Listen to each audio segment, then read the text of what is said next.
Hello. So welcome to a new live stream. Oh, I need to call Taiho.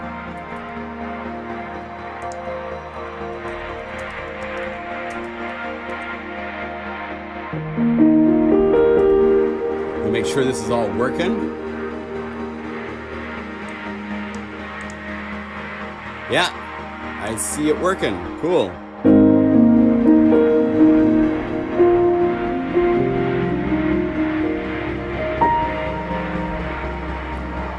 So this is part of a really cool unified library for Waverazor. So this is piano and Waverazor. Pretty cool. Cool.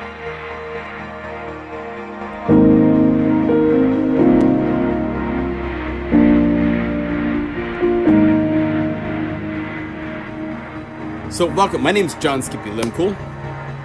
Hands together, head bowed. Let's see, I'm trying to see if the live chat will work. There we go. Hello everybody.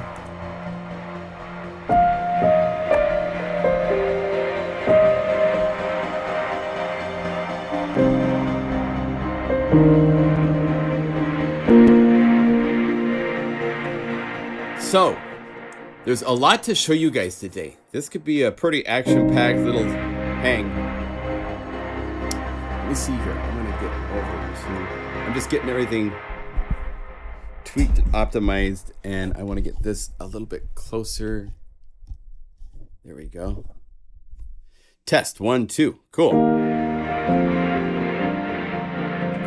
So, not only is Waverazor available in new unified format, but also a number of additional libraries have shown up converted from the PlugInGuru archives. The Repro Power Pack is here, which is a really cool. And we will cover, I'll show you more in that in a minute. Also available is the ESC Personal Flavors is available, which has all sorts of cool stuff. My grandmother said. You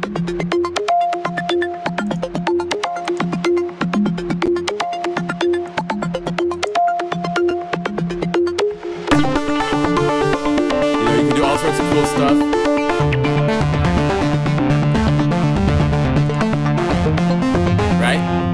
So that's fun. Yeah, I'm hoping you guys can find your way here. YouTube has changed a little bit. I don't have a URL that I can put into my newsletters like I used to in the past. I need to find out where that went. It's this whole other weird, look at this. It's this page like this where it shows this type of stuff. And I don't see, it used to be there's a URL that I could put into my newsletters and I can't at this point.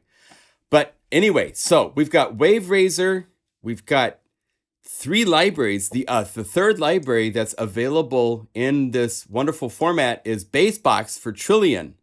You need to own the Trillion plugin for this to work. I think my microphone needs to be just a little bit hotter. So let's go over here and it's going to call that up. So we can go like test 1, 2. There, that's a little bit better. I'll turn that up so I hear that better so I don't have to talk so loud. So there's 3 new Unify PlugInGuru libraries to show you. Plus Waverazor is now available in Unify unified format, which means all the factory patches of Waverazor are now available.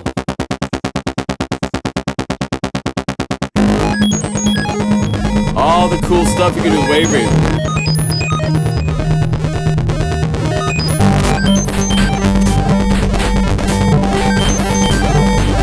And if you you want, you can go, let's add a drum groove to this really quick. Something like this. Add this, crank it.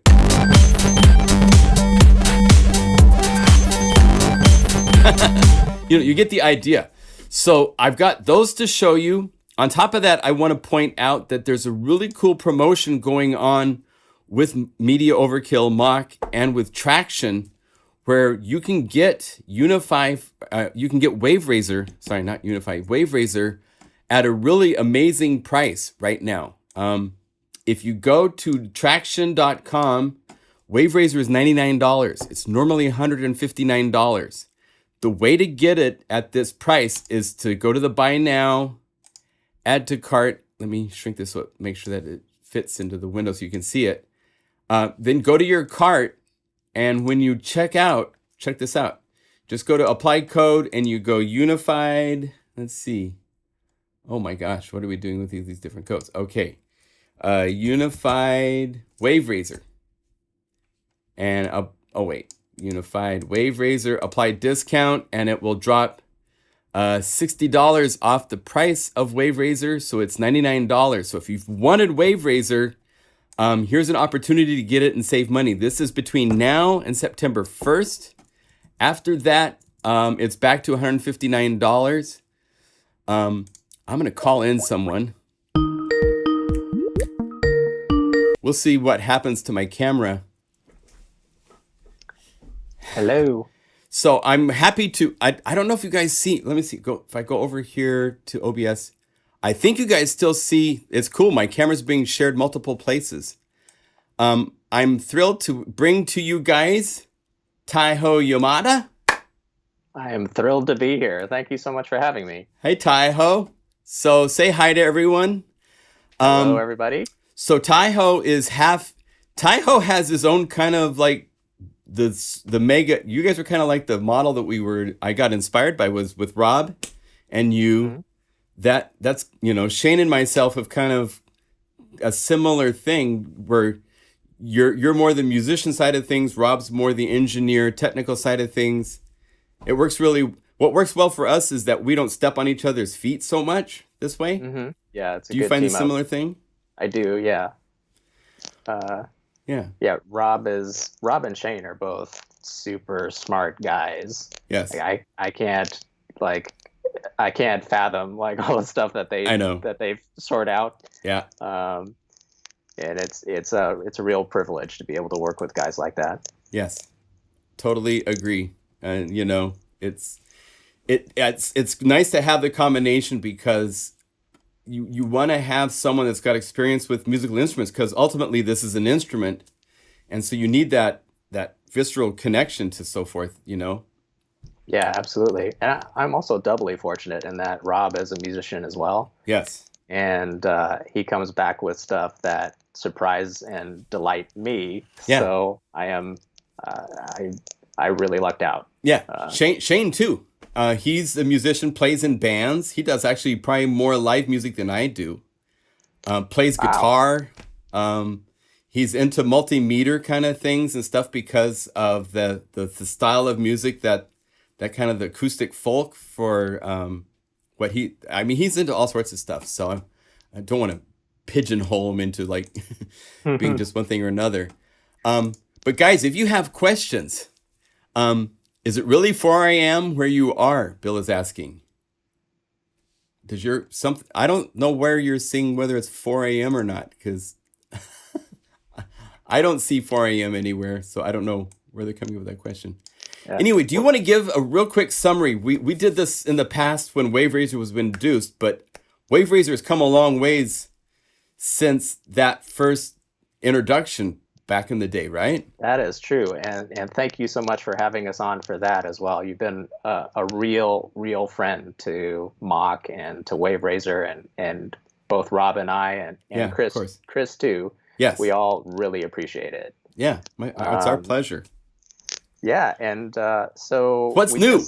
Because there's a huge update. Waverazor now 2.5, right? Yeah. So in 2.5 we have 3 new filters, 3 new effects, and 2 new modulators. In our previous rev, we added 6 filters, including like a diode ladder that was inspired by the 303, and we added a Salon key that was inspired by the MS-20. In addition to those, this time we're adding a comb LPF filter and an all-pass filter. Now those are, the comb is interesting on its own, but it's also a building block for reverbs. And the all-pass filter is not as interesting by itself. You need to use it with like a distortion, and if you sweep an all-pass on a distortion, then you get these different tempo variations, right? Right. Or you can gang them all together and then create a phaser with the all-pass filter. Like we have a structure in our filter section where you can use 8 filters in different configurations to create new things, and then in our effects section you can do 16 DSP objects together. Wow. So one of the things that I did in an effect was to put like all my all-pass filters into the 16 slots, and then created this sort of 16-stage phaser out of it. You basically modulate all the all-pass filters at once with an LFO, and you get a phaser sound out of it. Wow. And then the last filter that we added is a tap line 8 filter, which is like 8 taps, very tight delays, and you can use that for physical modeling. Oh, okay. So basically just, use your oscillators as impulses, right, and then excite that filter to create new tones. Right. On the effects side, we put the tap line into the effects chain as well. So you've got an 8-tap delay and we extended the delay times on those. So you can use it more as a delay in that right. In that area. Yeah. And then we created the comb LPF and the all-pass filter as reverb parts. And so now we have this reverb, but we did it mock style, which is basically we exposed all the guts of a reverb. Right. Like reverbs are pretty complex, right? Right. So inside of this reverb is 4 all-pass filters and 8 combs and a bunch of different other parameters, and you can modulate any or all of those parameters. So I'm showing the reverb right now on the display, so you can see all the advanced parameters as it's known. Yeah. There's some crazy things in there, and you can get very weird sounding things quite easily. Yes. Yeah. The thing about reverbs is like it's very difficult to make them, kind of smooth and nice. Right. But you can make them do these really odd ringing things if you like. So we've opened all that up to users to be able to experiment and get a feel for how reverbs are. Right. The other effect that we added is a dual stereo delay. So there's like 2 delays on each channel, and all 4 of these delays have tempo sync, and you can reverse them. You can turn on that's post freeze, right? Or no, not post freeze, but you could also freeze them. So that is like that is freezing the delay buffer so that there's no more input. It just keeps repeating whatever is in the buffer at that time. Right. And reversing means you're scanning that buffer backwards. Right. And you have both pre-reverse and post-reverse, which is cool. Right. So pre and post is we're talking in terms of like the 2 delays in the chain. So the pre-reverb is the first delay and the post-reverb is the second delay. And you have independent controls over all those on both sides. Right. So you can get some really crazy delay stuff happening too. Yeah. And then on top of that, we've added 2 new modulators. We have a modular style step generator with direction control. So you can scan it forwards, you can scan it backwards, or alternating, or random. And you set each step with a knob, and it's 8 steps. and you can enable or disable the steps on the fly. So you can get some pretty crazy stuff happening out of there. Right. It's such a deep synth. I mean, for you guys that don't know, the cool thing with Waverazor is that literally this is supposed to be a sine wave, but I'm showing them where you can click between 4 different elements of that sine wave, and then you can go down to choose what waveform shape you want it to be per each of these segments, and then modulate those in real time. The things you can do on a synthesis level, it's kind of like subharmonic or subatomic synthesis, Yeah, right? subatomic. Yeah, that's a good term for it. Yeah, because It's pretty crazy, and maybe you kind of need a PhD to do it at times. Like, it really is overkill. Yeah. You don't have to go that deep. Right. You can stay on whatever level you feel comfortable on. Right. But if you want to go into these experimental areas, it's there. Yeah. You can do it. It's an endless chasm to fall into, for sure, because the layout is just definitely like an experimental playground for, you could maybe create a new way to make coffee with this if you were really, It's good. Also, so you guys know, it has a standalone version now, so you can just call it up as a standalone. Audio inputs, so like I was doing some stuff earlier where I'm feeding a unified drum groove into Waverazor as an audio effect. So, and then I could go into the engine, I could go to the effects, and I could call it, I could change this to be reverb. And then I probably have it, I don't have my bus set up right, but once you have the bus set up, you would hear I don't have the reverb set up right. So I wasn't watching what you were doing, but there. Here, if I share screen, let's say I share screen for a second, so we can go share. Share screen, and I got to go to Skype for a second. 1 second, and I have to look at questions from chat too, because I'm sure there's some questions there. So I'm sharing the screen. I called up Reverb and Reverb 1. Got it. So then if you go back out to the main screen, I just want to check. Yeah. Effects bypass. It's on. So, and then there's right next to it is effects mix. You can crank the mix up if you. Oh, there you go. Yeah. So you guys can hear that. Now I could go into all these cool parameters.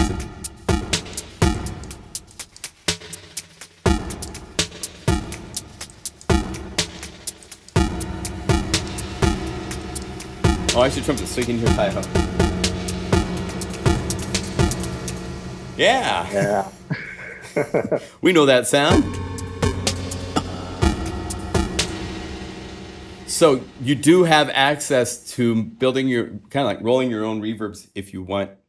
I really like the delay where it's such a simple parameter, but just the left-right spread is, instead of just being mono, to have it so it takes a tap and does left-right. I used that a lot. For those that want to see, on top of the 423 patches, and Shane's saying something at the same time. What is Shane saying? Any plans of adding MPE to Waverazor? Yeah, we get asked about that all the time. And it is something that we'd love to do. It is not easy. Yes. I think it's easier from the standpoint of like, Rob can put it in. He's he knows his MIDI. He's been part of the MMA for a long time. Right.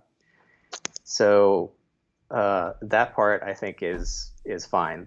The implications of MPE though are that you have to make all your sounds work with it, and there are these 5 control dimensions that you really need to get into, and so you need to make sure that all those dimensions are implemented in all of your sounds, and then that they are doing things that are desirable. Right. So it's a lot of work to get that to happen across the board, but it's definitely something that we see the value in. Right. And I mean, I guess sort of the other thing that we wonder about strategically, and we're not really, we're not saying it's going one way or the other, but like MIDI 2 is coming as well, Yes. right? Yeah. So like that offers a lot of similar functionality as Right. MPE. I Right. don't think MPE is going away, but we sort of need to sort out what MIDI 2 means to us as well. Yeah.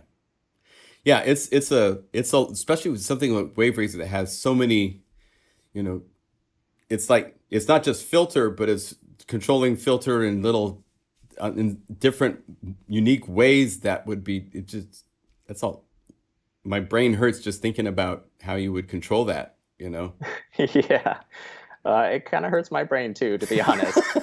But yeah, there's all kinds of timbral possibilities in Waverazor, and of course we have this modulation matrix that is functionally open-ended. Basically, you can have 128 modulations happening. So if you wanted to, you could do 128 LFOs in a patch.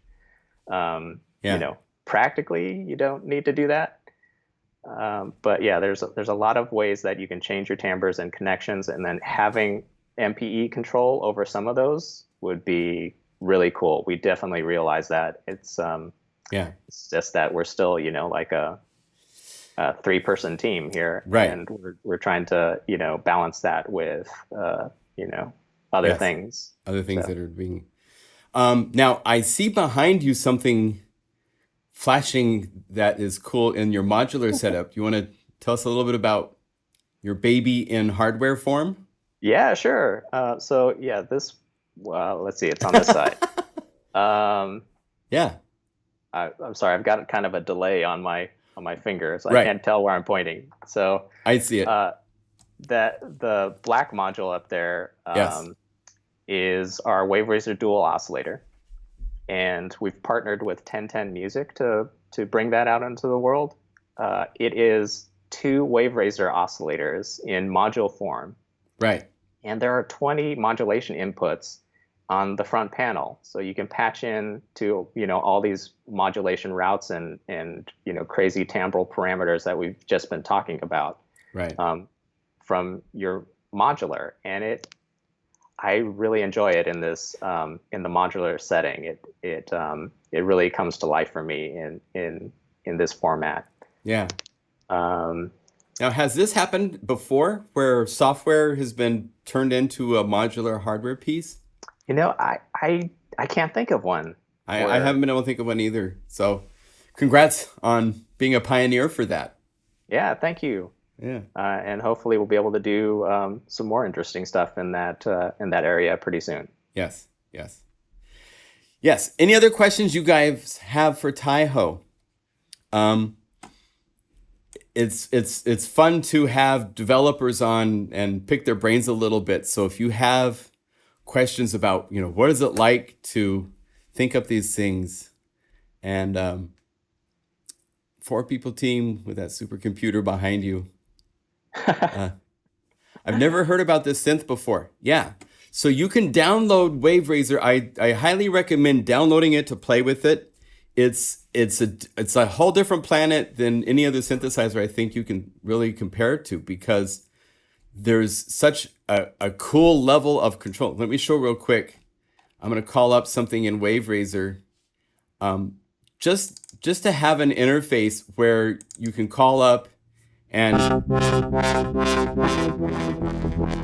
you can hit the wave button, which will show you what's happening for each of these different segments, and you can change it from this interface if you want to, so that instead of being just a waveform and you're putting a filter over the top of it, Waverazor gets into like slicing an actual oscillator shape into up to 16 segments. Yes. Yes. Yeah. So, and then you can click here to say, no, I want this to be this shape, and go to another one of these and change it to be whatever shape you want it to be. And it will change the sound. You're in a genetic, I mean, they need to use this to come to a cure for COVID, I think. You know? I wish it would. I wish too. Other cool things, you've got the ability to change the theme. What's your favorite theme? Do you have a favorite? Just the Waverazor standard, or? There are, there's like a frost theme, I think, and a fire theme. I like those. Frost and fire, yeah. Fire's cool. And then you can, of course, change the language to Klingon or whatever. Yes, that's the other thing is on top of your English and Italian and Spanish and so forth, get down here to Old Norse, Klingon, Cherokee, I think is an interesting one too to see. Mm-hmm. And that's throughout the entire interface, guys. It's not just on the top level. It's you guys took it to the ultimate degree. So it is, and it's not entirely crazy either. It's meant to be inspiring. Like if you know, some people like to work in different interfaces because it brings them to different places. Yes. So if you can get inspiration from these features, then that's really what it's there for. Yeah, totally. It's one of those things, you know, I used to, when I'd go to Japan, I loved Japanese rap because you didn't know what they were saying, but you could tell the feel of what they were saying. And so you got to kind of interpret it your own way. Yeah, they're talking about basketball, but, you know, they're not. They're talking about, you know, a hardship in life or something like that. You don't know. Right. But it's open to interpretation. I think it's a similar thing when you can change the interface of your synth and change the language so it's like a foreign country. It opens up some interesting places to explore and, like, you know, hey, I'm in Iceland. What am I going to do here? You know? Yeah, that's our hope. Yeah. So, just so you know, so there's 413 factory patches. All these template patches set up Waverazor to do various types of, there's so many different synthesis approaches and so forth, that there's all these templates for drum sounds. And at the very bottom of the list, I made 10 bonus patches, anywhere from just, this is using 2 Waverazor basses and a Unify bass, to bells and the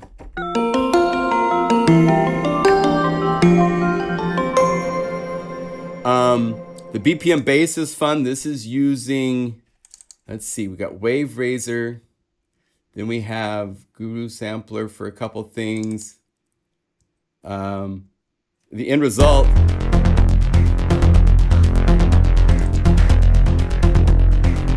is a cool pulsing bass line where the driving pulse of it is a Waverazor patch.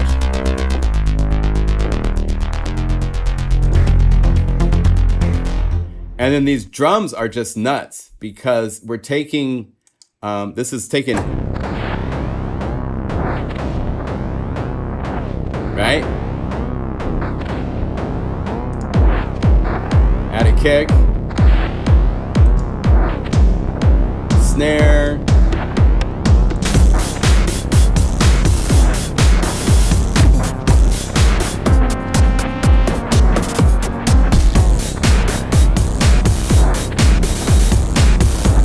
and then all of these, even the templates and so forth, everything has the real-time knobs of Unify set up, so you can interact with these.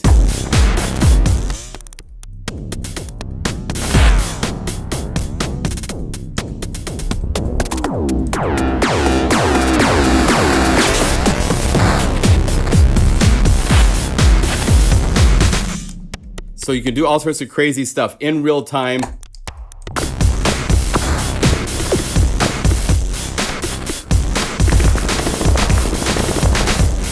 So lots of fun stuff there. Another jam, because I'm a rhythm I love.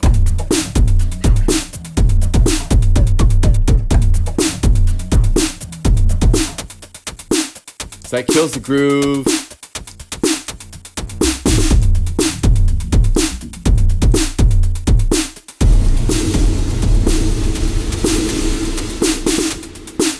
So that kind of stuff. There's some really cool pads. So these 10 bonus patches.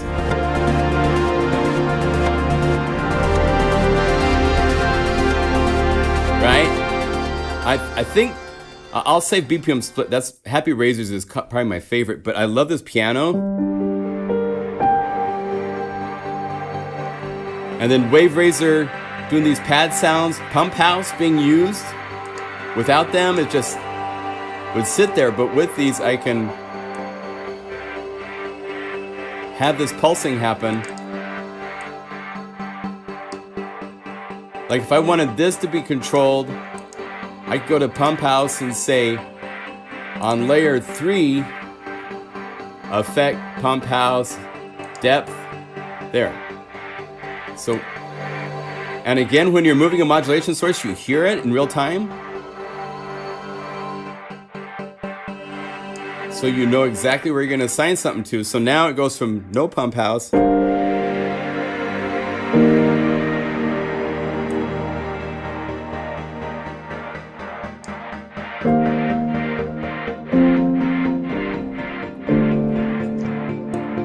anywhere in between. Then the effects.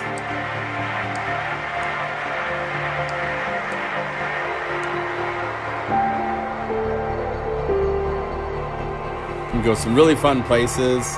There's more pads because Waverazor does some cool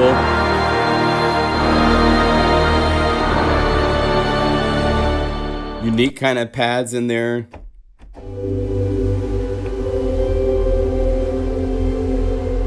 Like Waverazor is just doing this really cool textural noise.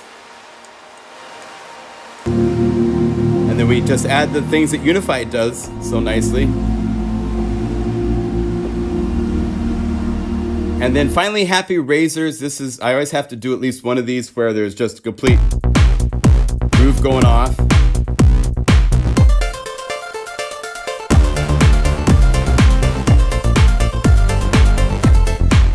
You know, so you can jam away, have a good time. There's parameters to mess the whole thing up.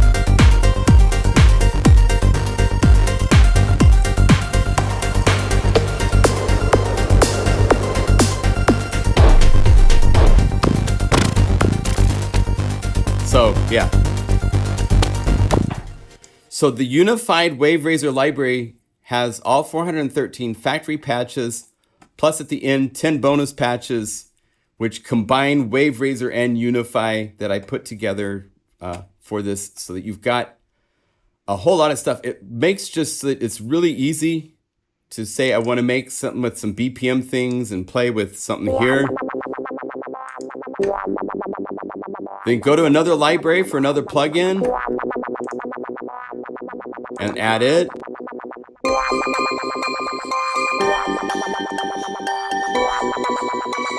Let's go to On the Chill and have a cool bass.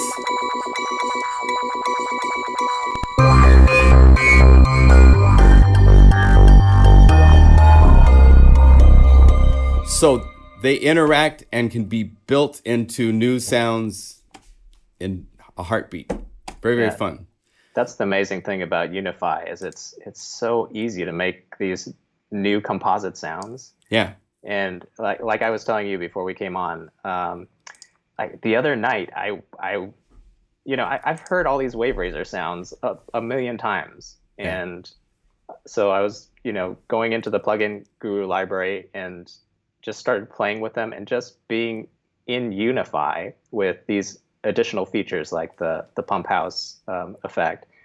It just put this extra, skippy polish on everything, which was so cool. And I lost track of time just playing these sounds that I've played a billion times before. Right.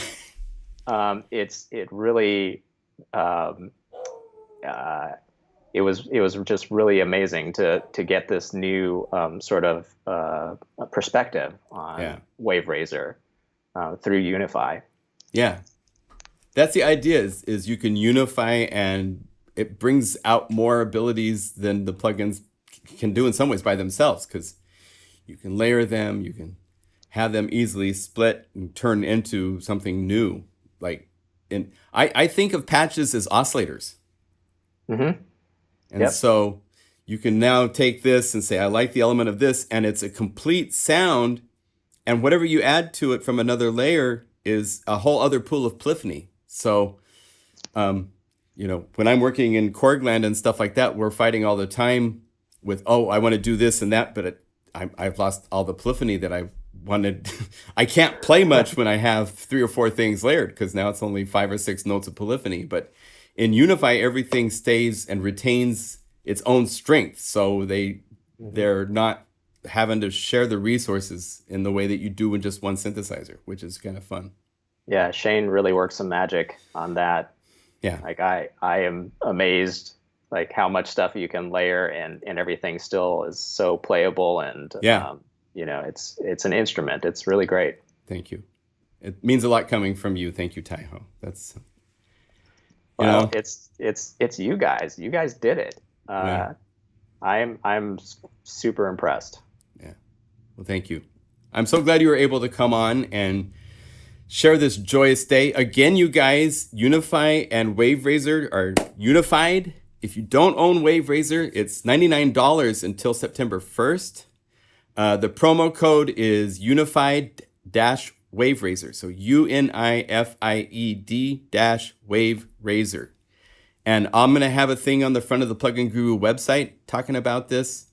They'll probably have this on is this going to be public, or is this more just a in-house promotion? The code? Yeah. It's public. You can blast it however Blast it everywhere you want. So want. if you guys don't mind sharing it, share it on your, Get Waverazor and stuff. Where do people download the Unified Waverazor library? Here, I'll give you a Dropbox link into the chat. It's also available on the PlugInGuru Unify page right now. It's listed. But let me go over here. I love Dropbox. Do you like Dropbox? Some people haven't had great experiences with Dropbox, but my Dropbox is kind of maxed out at the moment. I can relate. Let's see here. Unified libraries, Waverazor library. So I'm copied the link. Yay, thank you, Dropbox, for telling me. Let me go to the chat. Waverazor Unified library here. There. Post it in chat. I'll put it in the description for this video as well. It's a free download. Anybody can download this file right now, but you need to own Unify and you need to own the full version of Waverazor for this to work. You can download the demos of both Unify and Waverazor and try them out independently. You can load Waverazor as a plugin into the Unify demo, but it can't load the library until you have the full version of Unify. We don't have the facility of dragging a .guru file into the Unify interface and working, so can't do that. But you can try those out if you don't. So Dropbox caused me to lose a lot of my photo library. Oh, yeah, it's tricky if you're not careful.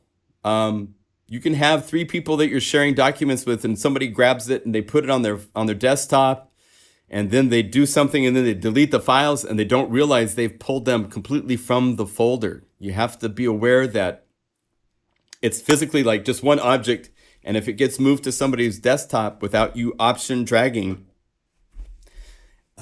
bad things can happen. Yes, and I have done that before. Yeah, no, we all have learned the ways Dropbox works, but when you use it, like we're using it as a facility, like I've got things backed up I can just give people a link to quickly and stuff like that. It's great. So, you're very welcome, guys. Lots of happy guys saying thank you. So, awesome. Yeah. Thank you guys. Yeah, it's good stuff. So, thank you, Taiho, for your time. Is there anything you want to add to your baby to share what it can do? Anything else comment-wise before we go? Any tricks? It's we can use Waverazor as an audio effect. Yes. So you can actually run your own audio through the the oscillator for slicing. Yes.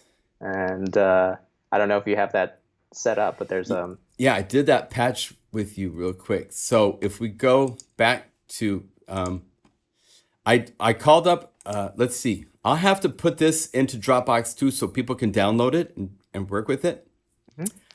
This is using a drum loop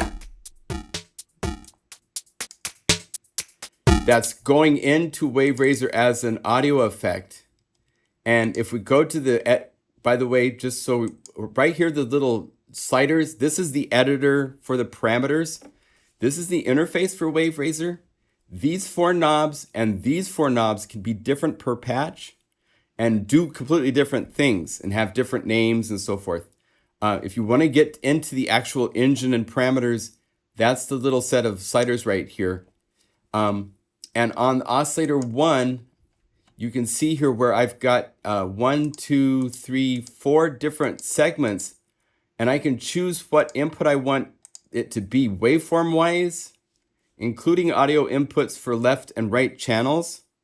So I could actually have like 2 be like a sine wave, let's say, and let's have 3 and then 4 also be a sine wave. And now I've got a combination of audio and synthesizer waveform. And I can turn down the volume of each one of these. So I can 2.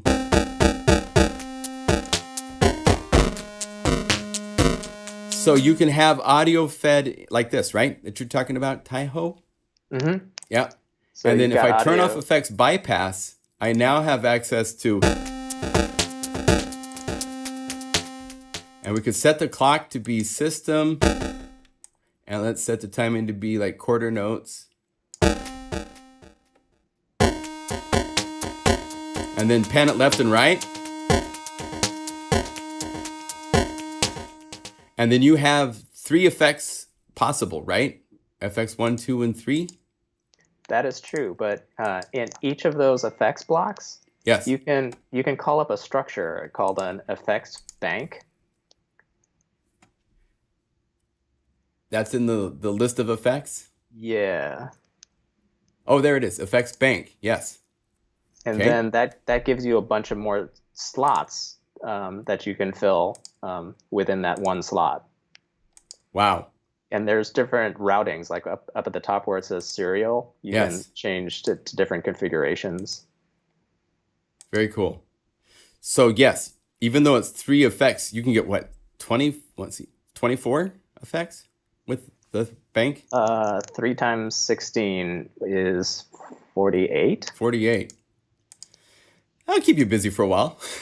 Yeah.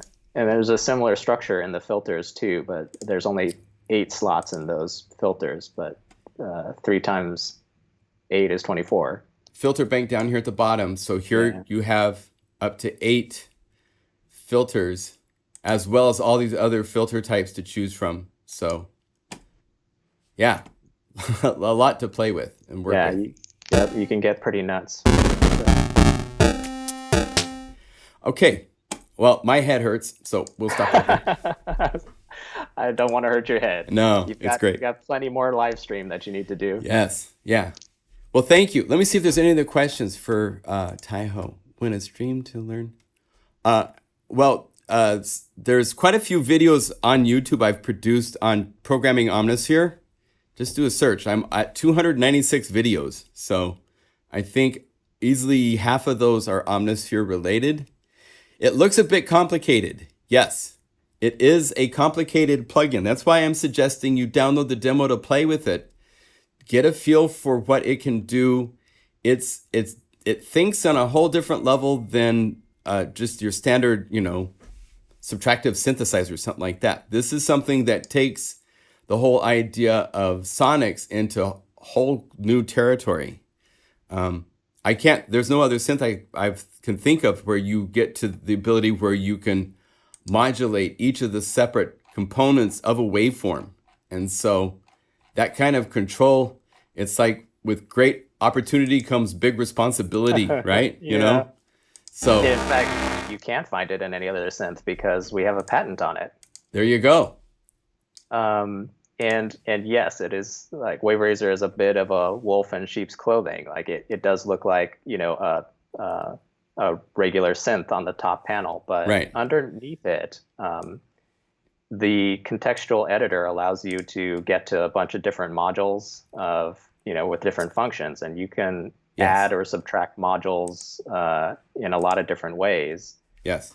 And so it ends up being more like Reactor under the hood, Right. than like a normal synth. Right. It's a little bit friendlier in the sense that there's a structure there. There's like a kind of a 3 oscillator synth voice path structure there that everything kind of falls into. Yeah. But it's actually more flexible than that if you want to take it in that direction. Yeah. You don't have to use these filter Right. banks or effects banks. You could just call up a single filter or a single effect and use it normally. Definitely. But if you want to, then the power is there to really do some incredible experimentation. How do you set up modulation in Waverazor? So there's 2 parts to that. One is there's a mod button in the editor, right? Yeah, in the editor on the top left, there's mods. Right. And in the center pane, in your the upper, LFOs. yeah, like in the upper right corner, there's a drop-down menu that's a little like triangle thing. That's for the LFO specifically. If you go one step out of that, yeah, that right there where it's red, that's where you add the different types of modulations. Right. Okay, so here's where you get to the step generator, which you were talking about earlier. Very cool. Yeah, so the knobs set up the levels for the step, and then there's some buttons for enabling and disabling the steps. Right. And it even sends gate and trigger outs, which you can route through the modulation matrix to other things that respond to those signals. Like you can send a gate or a trigger to an envelope to get an envelope to happen. So like it's really, there's a lot of modular power in there if you want. So that we looked at the mod section. That's the first step. That's basically you creating the module that you want to bring into the system. And then underneath the mods button, there's a matrix button. And that's where you route everything. So the top slot is your sources. Right. Say LFO output. And then here you say your source to be filter, diode filter, cutoff. Yeah, that's the destination underneath there. Right. And then it's routed. Right. There's a lot of stuff going on in the patches, so sometimes things are not as audible.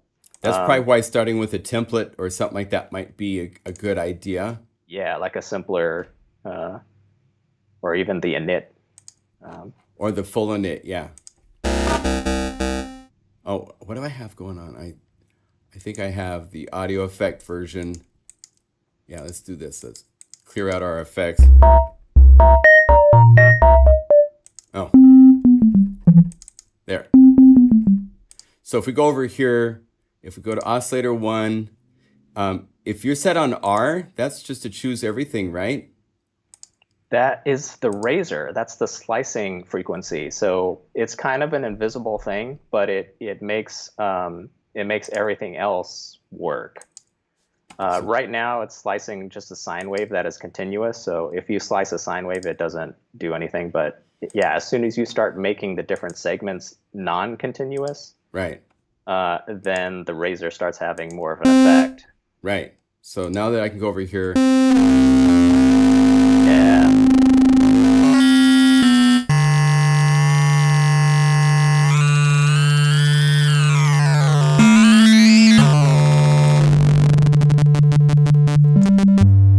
Gotcha.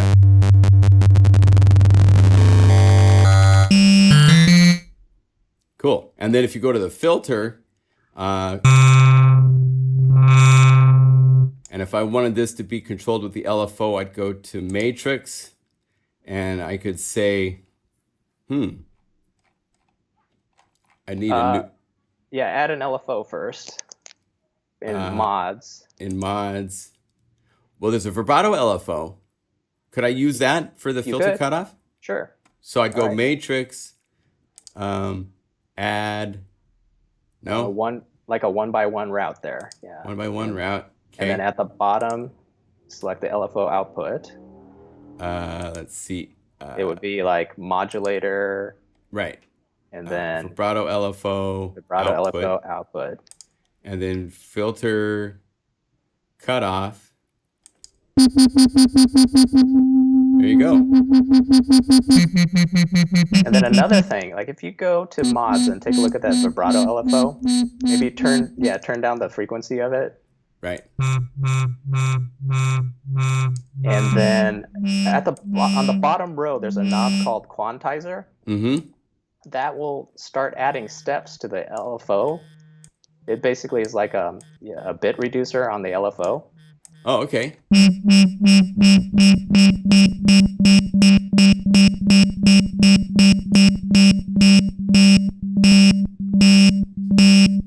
could probably hear it better with like a higher res on the LFO. I mean, on the filter, I guess. Yeah.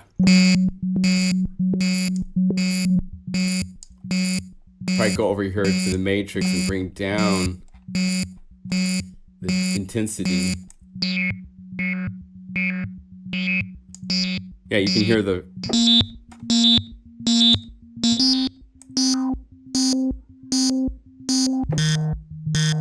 Cool. Like if you turn down the quantizer, there'll be more steps.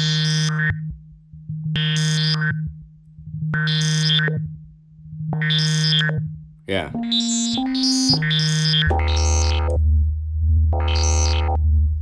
So you get it. That's fun.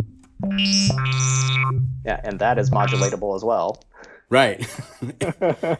Everything is modulatable because when you get to the matrix page, this is where you set up, just say new 1x1 routing. You can say from something like vibrato, let's take that output.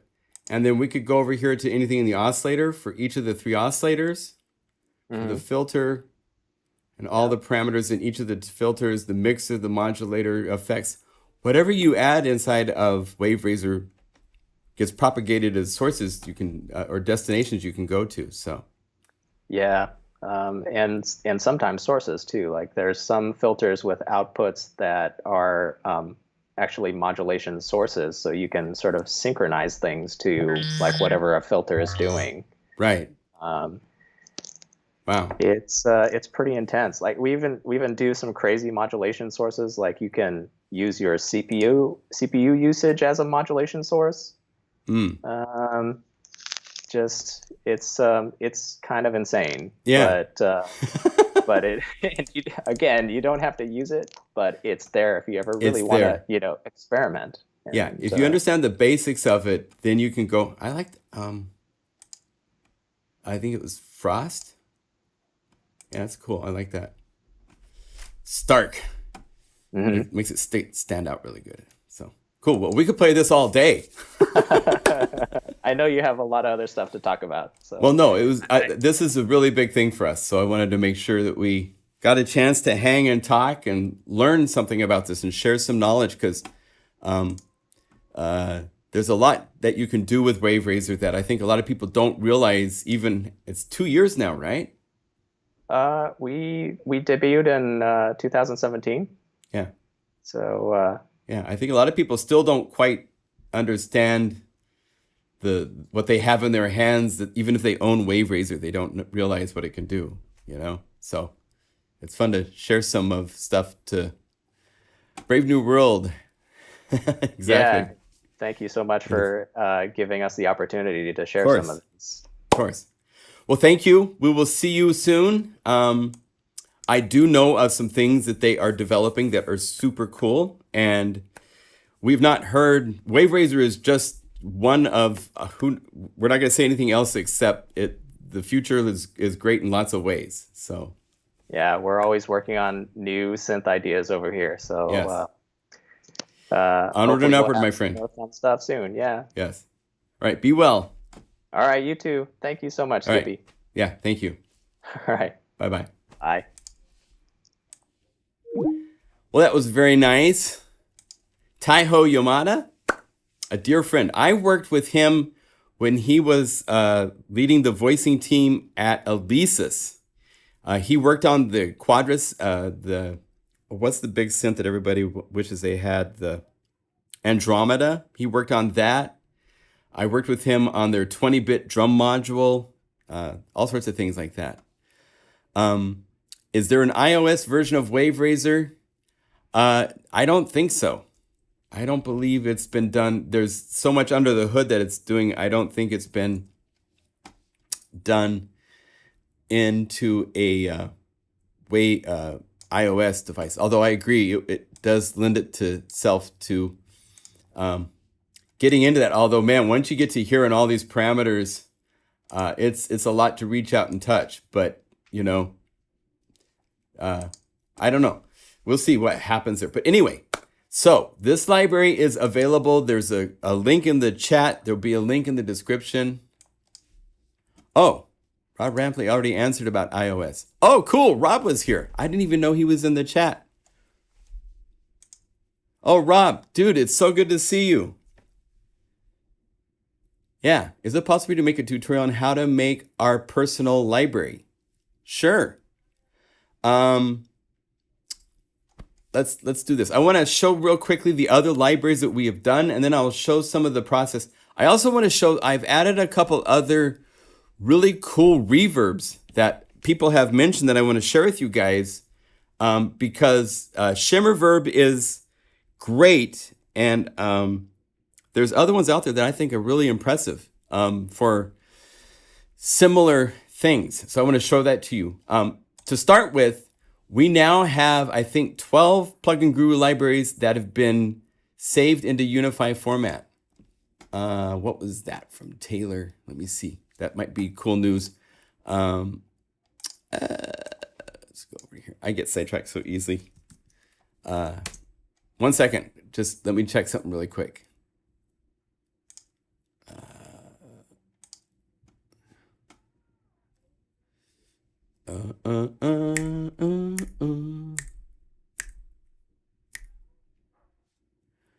Cool. Okay. So we are now with these libraries that are new.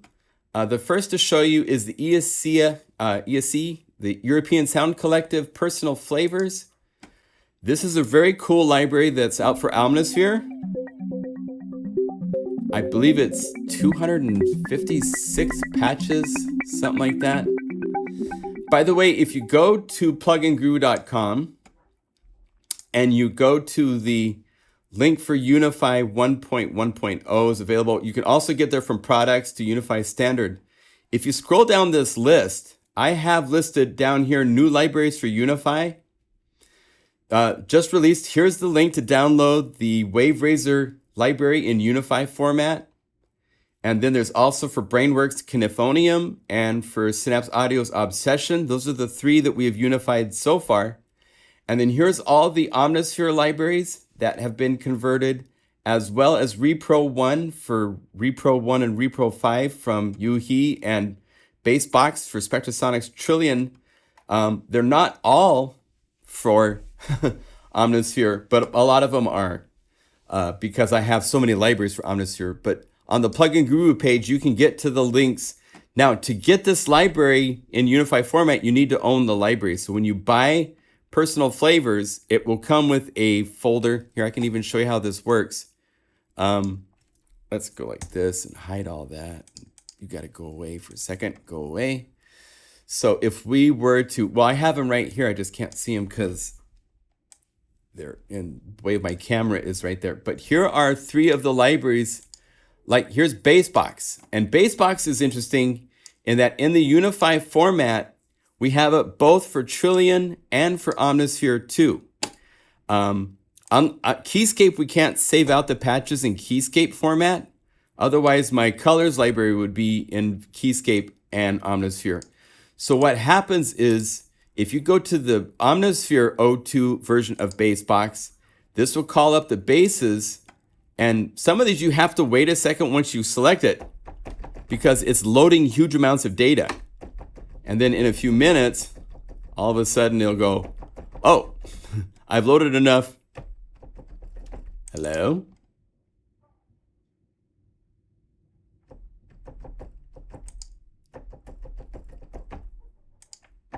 Oh, that's not good.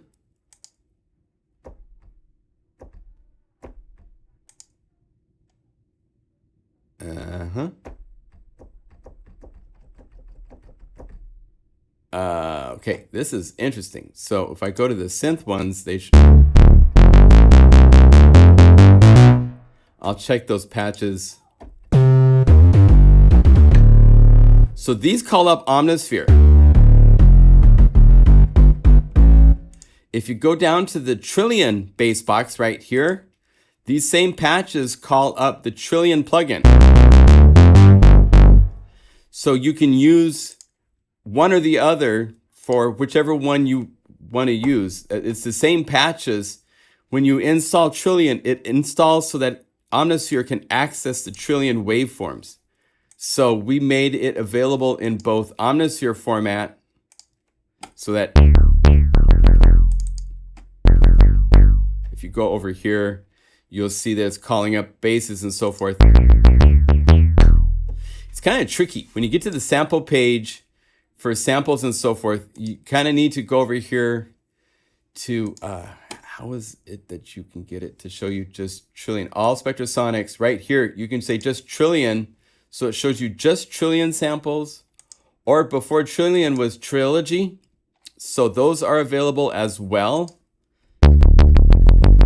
right? So you have access to all of those sounds inside of Omnisphere when you install Trillion. So unlike most of the other libraries that are only a single format, Basebox is in two formats, depending on whether you are going to be using it in the Trillion plugin or Omnisphere plugin. It's up to you, whichever one you want to use. All you have to do is drag the interface of .guru over Unify and say install and say okay, boom, done. It's installed. It's actually overwritten on top of itself. It's doing a quick read of the library. That's why you see duplicates here. It's because some of the patches are available. I have both like for me personally, I would go over here and I would have I wouldn't install the Trillion version. I would have just like the Omnisphere version to work with, right? The ESC library is really, I'm not the ESC, but the repro power pack is super cool. There's 128 patches. There's 64 for repro 1, which is a really cool analog synth, right?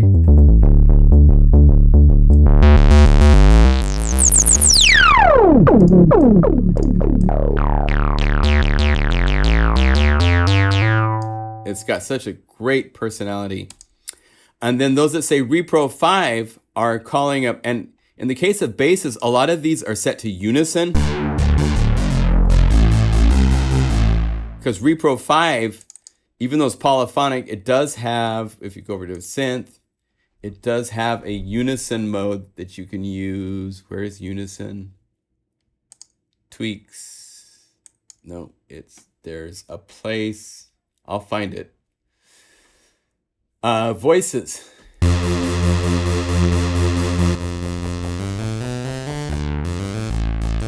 can have up to 8 voice unison.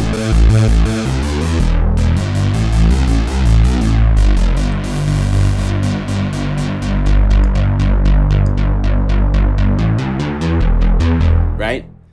Really, really great personality to this whole synth. I love the spirit of it. And then you get into the BPM stuff, and you can go all sorts of cool places. Right click, seamlessly add.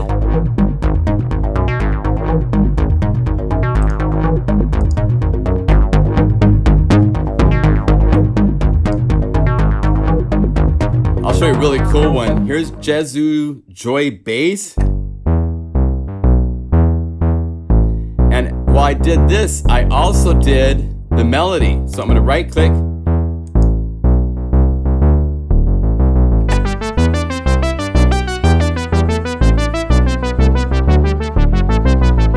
So it does this vibe really well.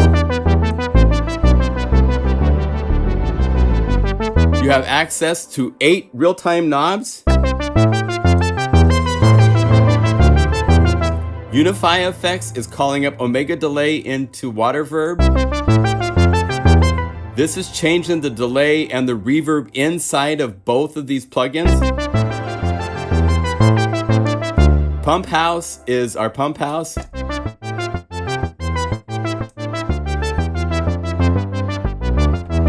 So you can turn that on to add pulse. Envelope Fun goes from pads to short.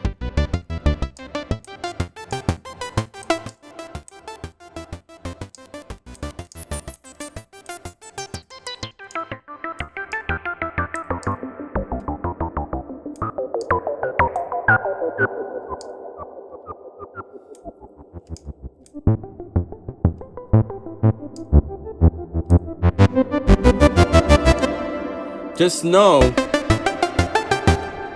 once you move these knobs, in some cases you can't get back to the original just because it's changed so many parameters. The Envelope Fun is changing all of these attack, decay, sustain, release of both filter and amp independently. So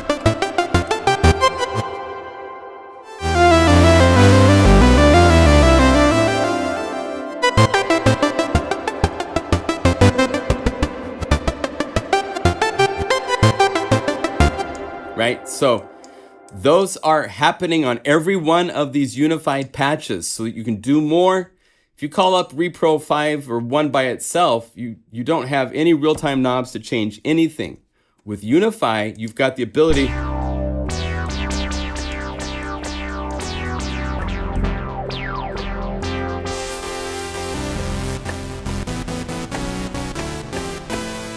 to quickly change it.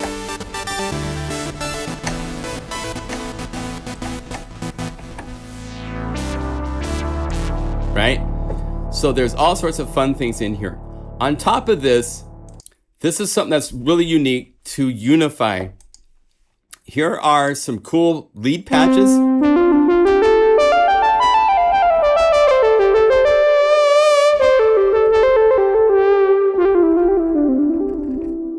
But Repro 1 is monophonic. So you can only play this monophonically in Repro 1. In Unify, I took a whole bunch of these and I made some Z bonus patches. This is the Mellow Soft Trumpet. So if we go over here to Magical Soft Trumpet, here it is in Polyphony.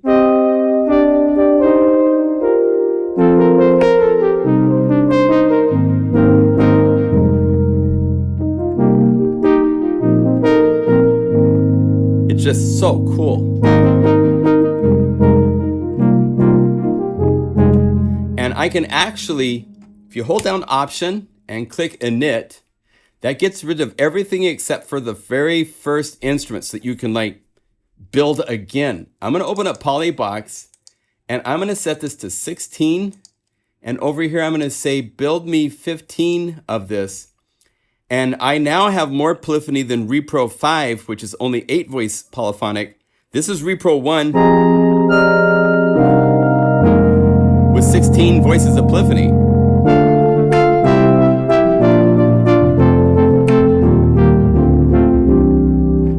So I can do things in Unify you can't do with the plugins by themselves.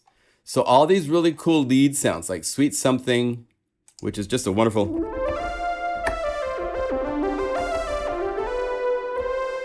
I have that available down here, 8 voice polyphonic.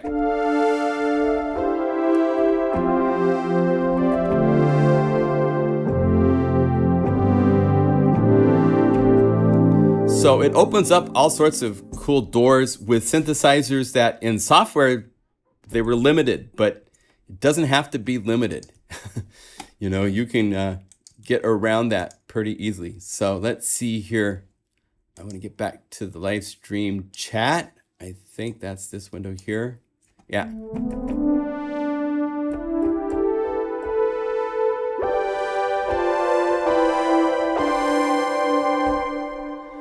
Okay, and then the third library is, well, I showed them. There's Basebox, personal flavors from the ESC. By the way, new library coming next week for Omnisphere from the ESC.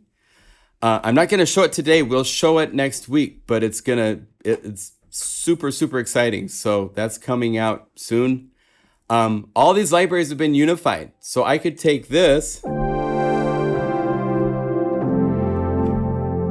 and I could go over to the Obsession library.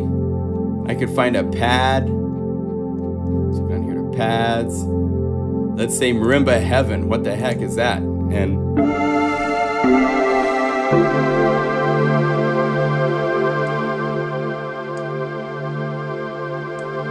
And then let's go to Omniverse 2. Let's say pad to be really more efficient. And say Fluttering Dreamer, let's add that. So, and then hold down Option on the transpose to go up by 12 semitones. And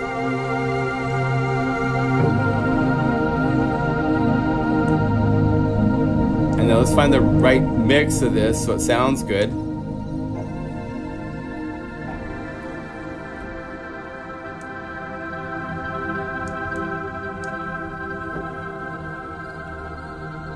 Right?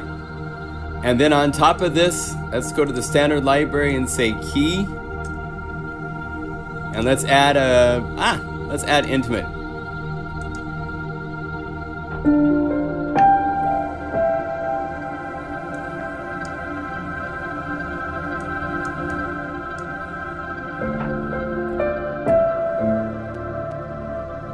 And because I'm using so many layers of stuff, I am using most of my processors right now, but I'm also live streaming high def video at the same time.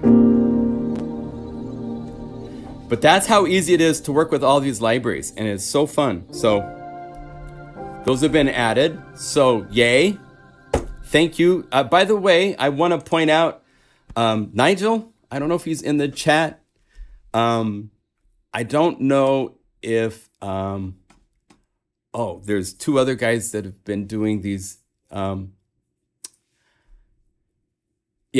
Norte is a big project. How's Percussa coming? I need to work on that this coming week. Waverazor getting ready and stuff took priority, so sorry I didn't get Percussa done. Percussa is like 700 patches, so I want to get it organized to where it makes sense. Also in the works, I'll show you real quickly, because this will be coming out fairly soon, is Big Bad Beats. This is a library that I did a long, long time ago.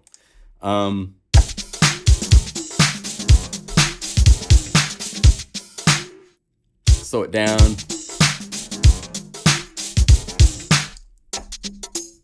It's one of these for these are the recycle files, so I can speed up and slow it down. And I can add other grooves to this.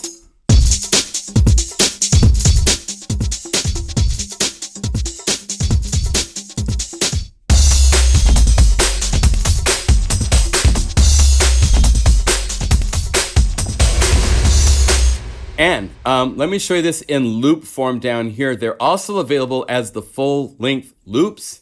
And each one of these have lots of, right now we only have 3 of the different grooves. There's far more than 3. Like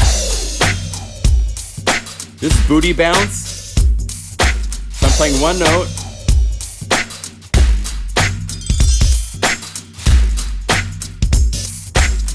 This has all these loops.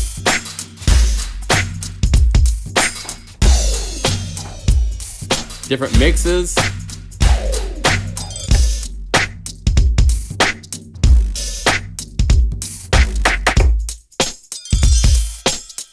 I went to the town.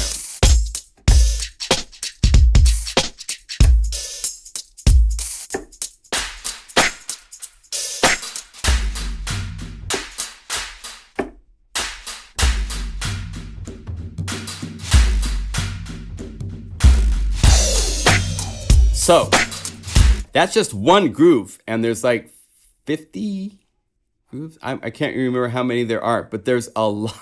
A lot. Not all of them have that many.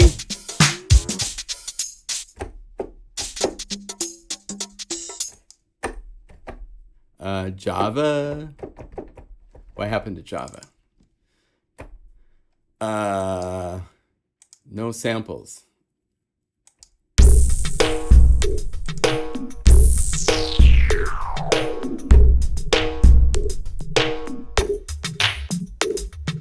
So there's elements for using for songs as well as full grooves. And they'll all be available both in groove control, or now I'm just calling recycle format. Like that's Jet Set. These are the originals. So you have no idea how much work it took to get everything to work and come out the way it did. It came out great.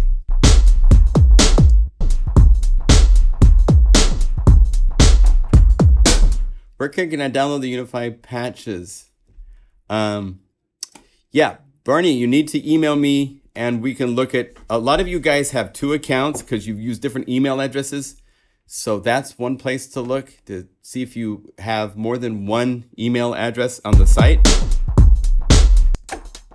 And what's fun with this is because it's recycled, you can go into the envelopes, shorten everything.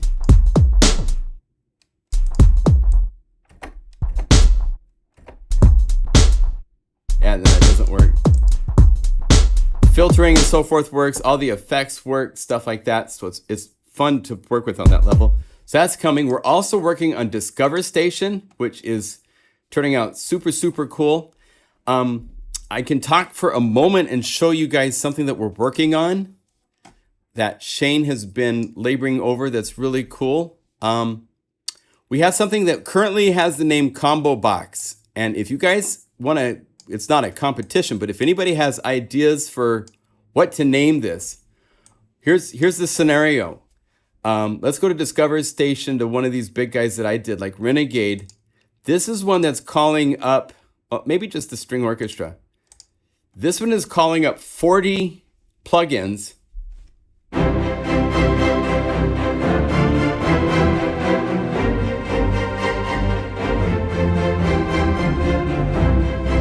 Right? So we're taking this new effect to simplify because we don't want to use 40 effects, 40 plugins to do this. What we're doing is we can simplify to where we can have Polybox and MIDI box do all of this stuff to the different sounds, and then check this out. It will be joined into an interface where we can have all these working independently in different areas on the keyboard, and then on the output be summed into just a single plugin instead of needing 4 different plugins to do what we were doing prior. We can also do things like this for vocoding. So we can have the input come into 2 places and the audio output for a vocoder happen. So like this is something you can't do in some DAWs that we can do. This is the way a lot of these host type plugins work in just this format where you have to drag and drop and lay everything and draw lines to them. We're adding that now because we need it for some of the complex things we want to do, but we like this interface for the simplicity, and it's much more direct and you see what's going on instead of it being something like this. But we are adding this next month in an update to Unify as a free effect, and it can work both combining audio and MIDI inputs and outputs for all sorts of cool configuration things you will be able to do. So that's coming. I can also tell you that we have separate audio outputs working right here. You can see this is our work in progress interface. This isn't how it's going to be in the end, but I could send each layer to its own separate audio output. These are 16 pairs of stereo outputs. This will be a paid upgrade option because it doesn't benefit or affect libraries. It adds to the capabilities of Unify. Not everybody needs to have separate audio outputs, but if you need to have them, we will have an upgrade to a modified version of Unify, which has this ability built into it. We're still working on the specifics of that, but that should come out in September. At this point, we're hoping. These are, development is a loose thing, so don't make me, I'm not promising September when I say this. Also, I just want to make clear, this interface and the interface I showed you for Combo Box are our development interfaces. This is not, probably isn't how it's going to look in the end, but this is how it looks right now for how we're working with it. And it's cool. You can click right here and you have access to every MIDI effect, instrument, and audio effect. And you can put them down in any chain and can wire them together and do all sorts of really, really cool things. So that is really cool. We want a cool name for it, cooler than Combo Box. Separate outputs, yes, that's coming. So we're definitely, again, that is going to be an affordable upgrade to a modified. I'm not going to give the details yet because we're still working on it, but yeah, and it's wonderful. It's wonderful. You can even turn off the master outputs that it's set to no bus and then have everything set to its own audio sends. I believe we're also going to be including with that option a really, really cool recorder that you can put onto each layer and record stems of every layer and auxiliary bus in one pass as separate audio stems directly from Unify without needing a DAW if you want. So you can do a live performance and have everything come out as separate audio files for you to then go someplace and mix and master and do all that kind of stuff. So for real-time performance with plugins in cool ways, this is going to open up some really cool doors for those of you that are working in that way,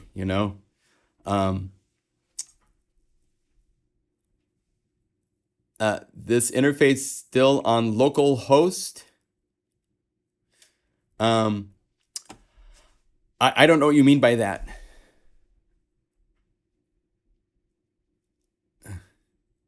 Sound blend?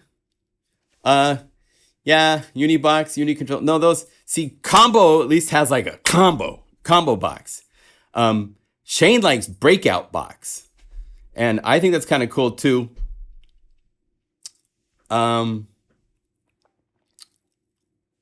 Yeah, we're not talking today about networking, but that's something else because of Shane's past research in that department that Unify is going to be going into, which is another option you can add in the future. But we're not doing anything with that today. Combo blend. Well, so we got box for Jitterbox, Polybox, MIDI box.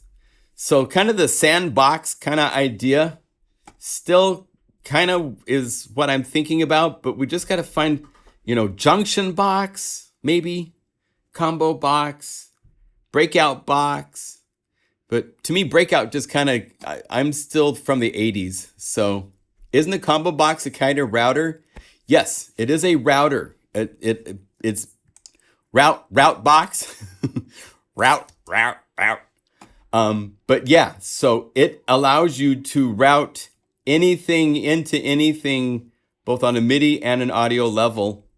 I don't think it lets it feed back on itself unless you have plugins that have separate audio inputs.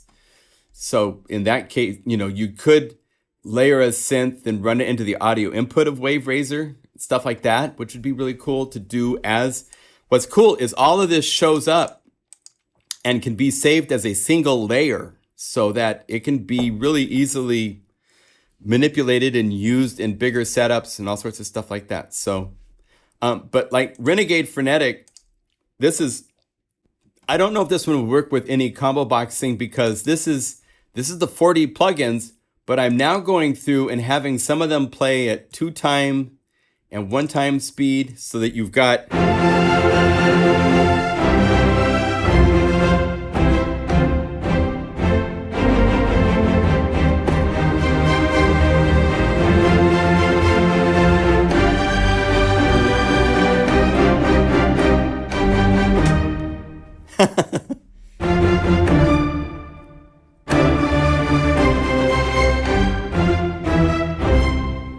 So we can do stuff like that. That's really fun. We've been working on a lot of cool things that are more, let's see, do I have any? Let's do this. Let's say authors, John Limcool in here. What have I been doing? Oh, super strong spiccato is a...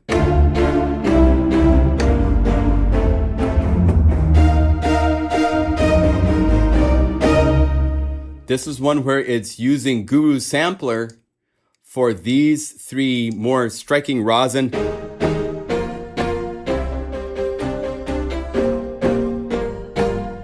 And it's using those at the same time of...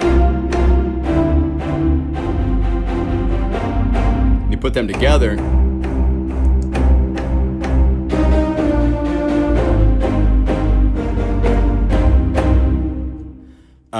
We Will Always Dream is kind of a fun using piano and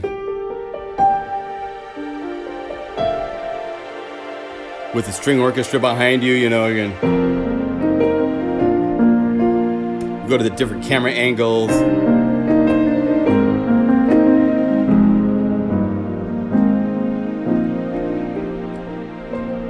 In fact, today I have camera number 3.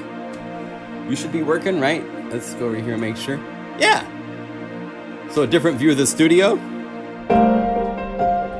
I could go like this so you see more view there.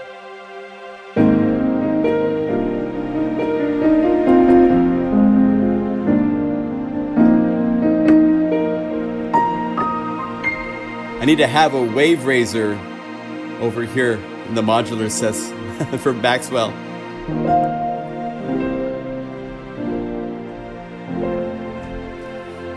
Let's see here. Top down. And I can move the cameras.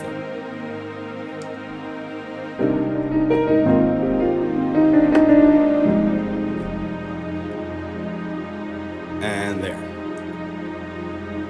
See, so the last thing I want to show you guys real quick. Let's get this so it's a normal size. Back in my corner. Let me call up piano. So let's go to the standard library, to keys, or bell. This would be fun with bell to show.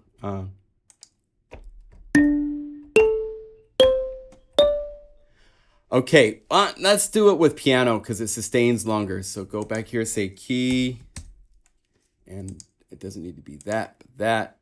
And let's say we go to here. Now, last week I showed you Shimmer verb.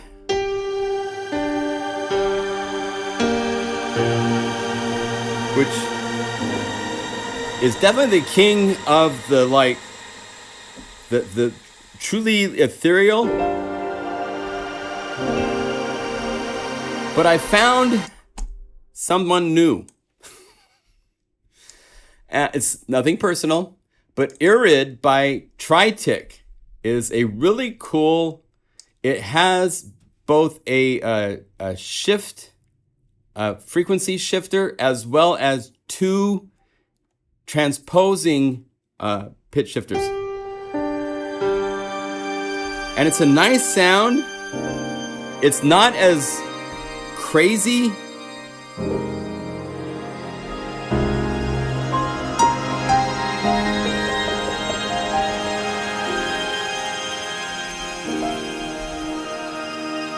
You can click right here and you have different presets.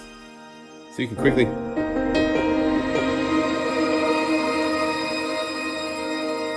Like 10 cents, I wish I had 5 cents, but if you bring this all the way down, it turns them off.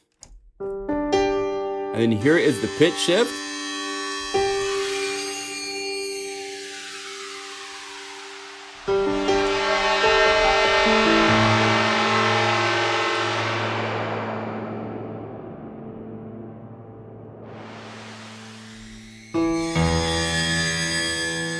And you do have level, so you could have this and these guys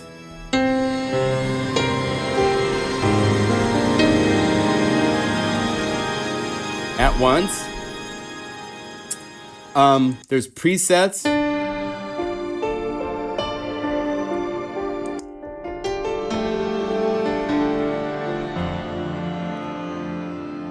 Another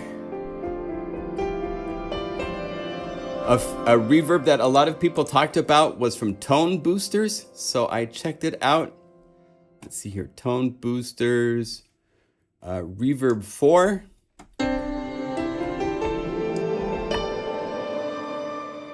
Let's turn off iRid. Let's see, what is Shane talking about? Folks are asking, what camera switching box you're using? This is the ATEM Mini Pro from Blackmagic Design. They are the masters. Here, I can go like this and show you. It's this little tiny $500 box that I can push, and it lets me switch between cameras.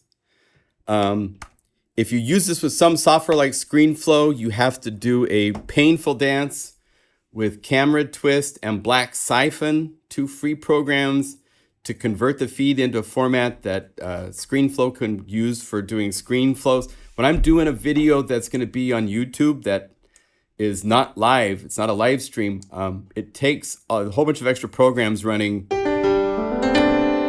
And what's cool with ATEM from Blackmagic is they have this whole interface console when you can like segue from one to the next. If you have, I don't know if I can go cam 2 and then go like this, and I can crossfade between the two.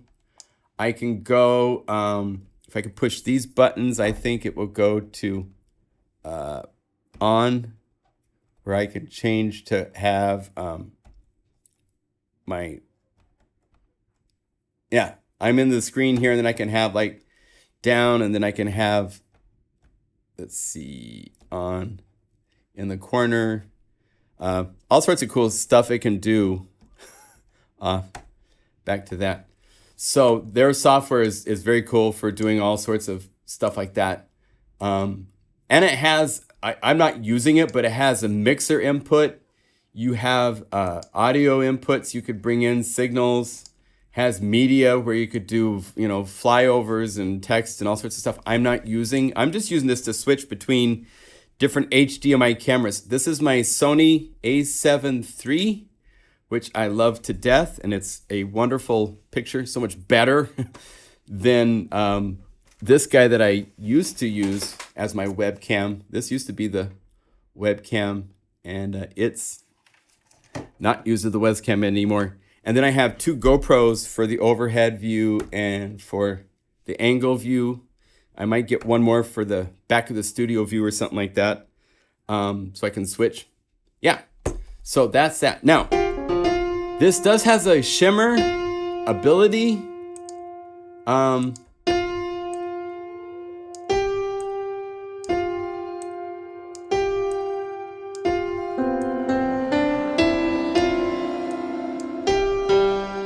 And it can get nice as well, but it's different.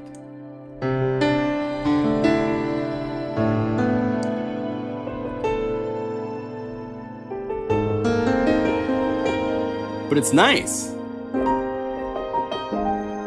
And I think this was €39, and the Tritic Irid was €49. So I bought those so that I could show those to you guys today. Now, if we were to compare these to what we were showing last week, the other ones being Eventide's Shimmer Verb, which is right here.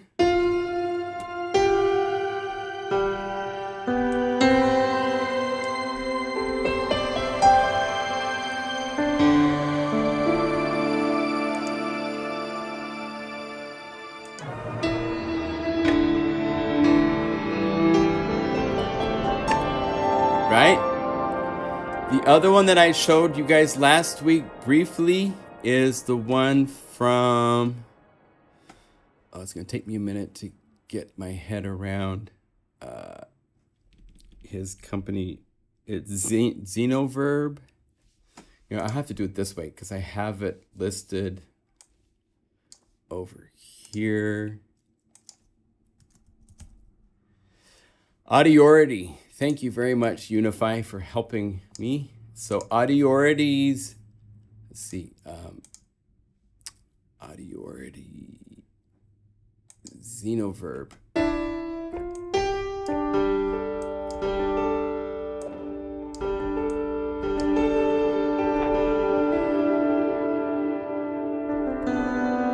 And then there's different ones that have additional parameters assigned to the...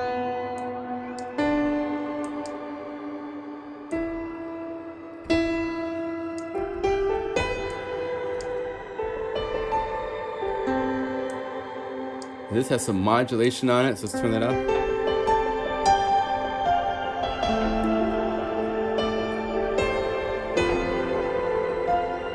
It's nice that this can be fairly immediate.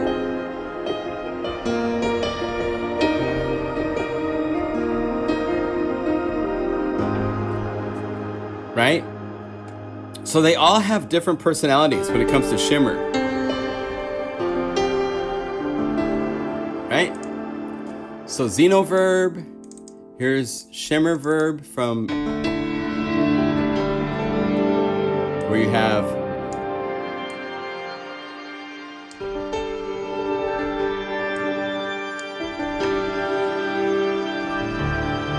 right?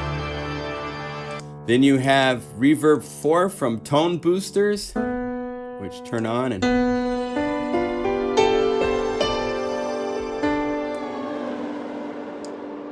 width, it's delay, density.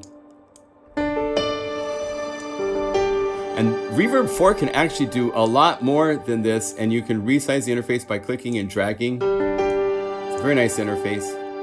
They have all sorts of different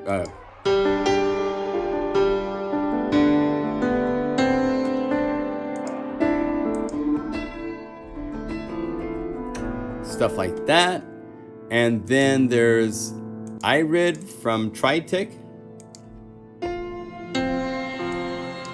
which does 2 pitch shifters that you can independently choose what you want frequency wise, as well as a frequency shifter, which is unique.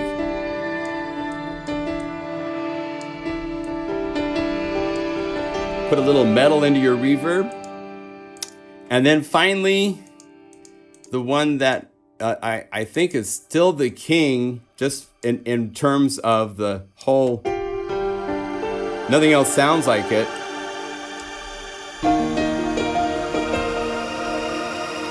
But there are times where you don't need quite so, it's a very signature sound.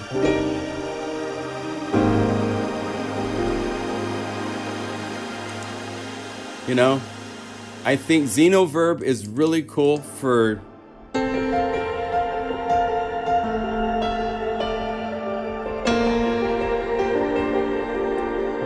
just adding something unique to it that doesn't like overpower it. And you know, each one has their own strengths. The weakest one to me still, I think, is probably the Shimmer verb from Eventide. It just doesn't, it doesn't really sound that appealing to me. But I will leave it up to you guys. You can download demos of most all of these, I believe.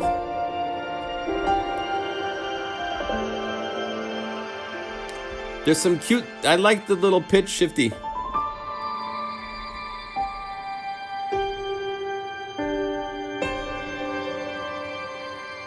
It slides around the pitch sometimes, which is nice. Okay. So, new libraries. Oh, and everything at PlugInGuru.com other than Cloud City and Unify are 35% off. At the same time that the Waverazor sale, I should have mentioned that earlier, but there's a sale going on. So if you don't have some of these libraries I've been showing you, here's a chance to get them. I do have Zynaptic. It's more of a kind of a unique color type of, it's not my favorite reverb. I have a hard time using it because there's a latency in it. And it's not Shimmer. It doesn't have any pitch. This is specifically looking at pitch shifting reverbs that could give you additional things beyond just reverb. And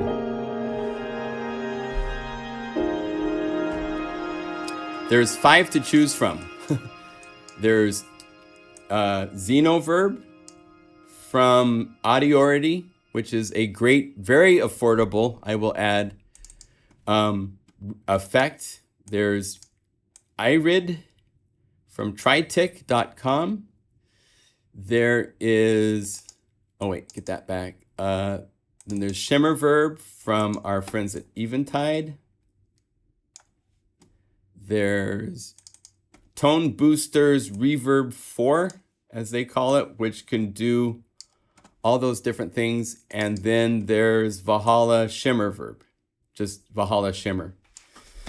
All right, so work with them, try them for yourself if you're looking for that type of vibe. They each are different, and it's a similar category, but the way they do it is very different. So how about all of them at once? Sure. Let's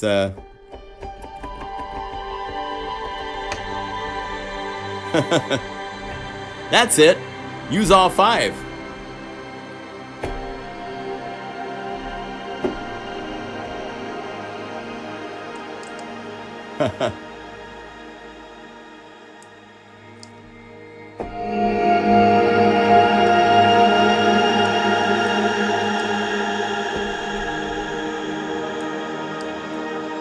It's a pretty cool sound.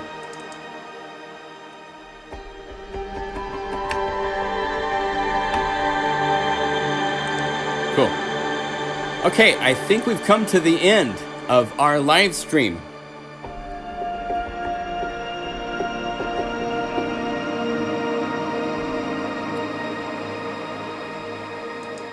I thank you to all of you that have joined. Are there any last questions, or should we do our shout outs? Shout out, I'm gonna shout out from Portland.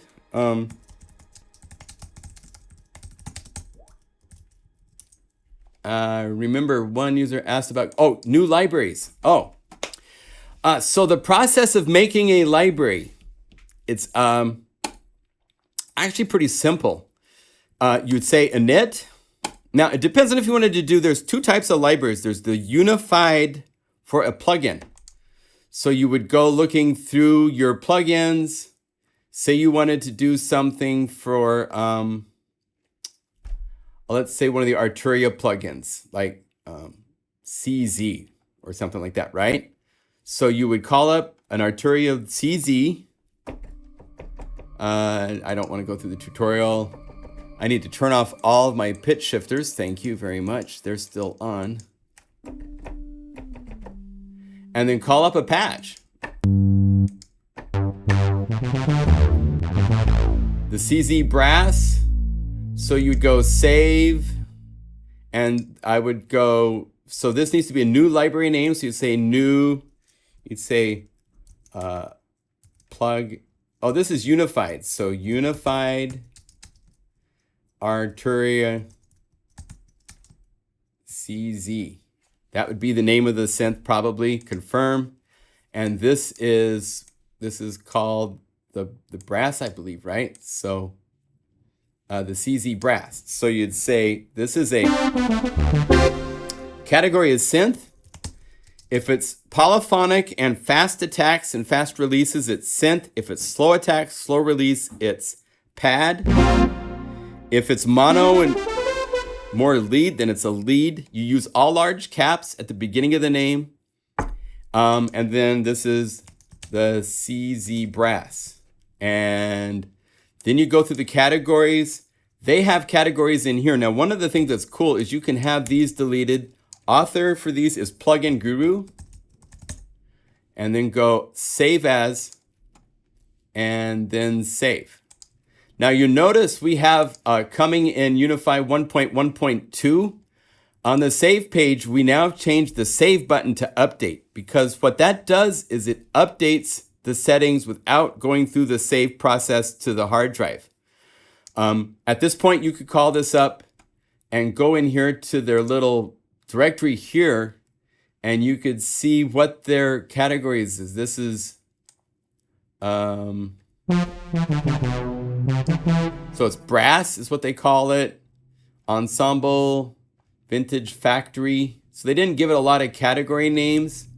And if you talk to Kindle and the people that do these, they have a system where they can keep something open and they call this up, and the next one would be bass and so forth, right? So once you've made one, now the big thing to look at is send me a patch to Unify support at pluginguru.com if you start this, because we're going to want to go through and go to the link parameters and look to see inside of this plugin that you're looking at, oh, we have access to all sorts of controls, right? And so we'll want to do a little bit of investigating. There's 4 macros, it looked like. So the first one is blank because that's mod wheel. So we don't touch number 1. Number 2, you can go to link parameters and find something typically in the filtering. 3 is like for pitch. 4 is for envelopes, and then effects after that typically. But you would set up the mod wheel. Now, this is one of those things we can replace all of this and all these patches in an automated process in a second. So you don't have to belabor this a lot. And if you don't have it sussed out, I work with you guys to suss out what the knobs are going to do. But spend some time, play with it. Look at other unified libraries to see what we're doing to their patches when it comes to, things to change. The idea is just to give us fun things to modify the sound, right? So if we go Unified Arturia CZ and turn off key, because that's not there, but here's the... All you have to do is open this up, go to the next patch, metal bass. And so what we're doing, if we want to take it a little bit farther, we are adding from the effects. We go to Unify, to Dynamics, to Loud Max, and we set the threshold at -3, so it's doing just a little bit of...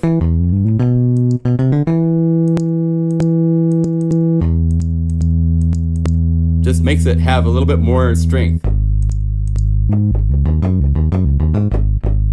And it protects it from overdriving and going above 0 dB. This is at 0 dB. Double click to make sure it's 0 dB. Make sure the level here is at 0 dB. And check your levels. You want to be in the yellow. If the sound is soft, then bring up the volume until it's in the yellows. You don't want to be in the red. Typically 0 dB is what you want. And this is called metal bass, right? So you go save, change this to be bass, metal bass, and it's the same library, and just go save as, and it pops up this page, and you just hit save, and now we have 2. Now, at some point, you're going to need to fill in this information. So the metal bass is bass, and these are in small caps after a large cap to start, so BASS. This is phase distortion, snappy, bright. Just a few tags to describe it. And I can hit update, or right now for you that's save. And that will update the file without resaving it to the hard drive with a different directory. It's just to update the existing file. You can also hold Option and click Save right here. And that does the same thing as going over here and hitting Update, to use Option on that. Now, if you're going to be doing a unified library, it's a little different because we don't get necessarily into the knob assignments other than what's already there. So in that case, you would say init. Say we're going to do the library for, say it's an Omnisphere library, right? So we'll go down here to Spectrasonics, to Omnisphere. And if it is one of the libraries that I have done, God bless you, go down the list. Omnipulse 2, Omnipulse 3 haven't been done. The 2 OmniX libraries haven't been done. None of the OMG drums libraries have been done. Those would be fun to do. Only Mega Magic pads has been done so far. So bells and winds, cello, dreams, viola, violin, those have not been done. Beautifully broken, creaturesque. I'll show you this next week. Right? So say you're going to do Omnipulse 2. So you'd say, call up the first patch. Okay. Now Now what I do is I hold down Option and click right here so I can copy that name. And sometimes I have to right click and say copy because the key commands, they're supposed to work, but they don't. And then I could go save and I could go up here and paste that name. And for this, it's going to be a new library, but it's going to be named like these libraries. So it's PlugInGuru 02 and then Omnipulse 2. So you go save, PlugInGuru 02, Omnipulse volume 2. And then you would go, now these are what were used in the last patch, so you have to reference what's inside of there. So I'm going to delete these again. Go save as, and Unify will automatically make a library, and now you can hit save. And these, I'm not doing knob assignments to the Unify libraries. I don't, especially for Omnisphere, because Omnisphere is a nightmare for real-time control because it's 512 assignments that every one of you guys can have a different set of 512 assignments. It's different for everybody because you go through parameters and you say, enable host automation, boom. By doing that, that filter cutoff is now available as a controller because I just added it. But until I add it, it's not in this list. So I would have to make a preset that you guys would load that would give you all the parameters that we would want inside of Omnisphere, and it would erase the ones you've set up for automating in your songs, which is going to mess up how your songs play. So I'm not touching any of that with Omnisphere. We're just calling the patches the mod wheel. Works, right? But here what you'll want to do is you'll want to go into to this page right here, and you can go edit tags, and you can see the parameter tags that were used. Put this to the side, and then go save, and get to where you can see both of these on multiple monitors or whatever you got to do. And for category, this is BPM bass. BPM is all large caps, bass. And then for tags, you can say energetic. Use some of these, use a comma, space, and then, for genre, I click them all usually because I don't like that category. But powerful, upbeat, bright, and maybe ARP, because I think this is using the ARP. And then hit update, and there. We've now started Omnipulse Volume 2. And we've started a unified library. That's how you start the libraries. Now, for the Omnisphere library, I would, again, these types of things like adding effects, adding real-time controllers, Shane and I have the tools to automate doing that to 500 patches simultaneously in one automated process. So we can add, if you forget to add an effect on the master effects, we can add that. It's more a matter of just saving out each patch with the proper name and the proper format for the filing so that they are organized, and then some categories. That's all it takes. It's kind of a fun process. I like doing it myself. I've done it for the Kinephonium and Obsession and a couple others. All these others have been done by you guys. You guys that have been putting into the community have been just incredibly cool to have, where I can go over here.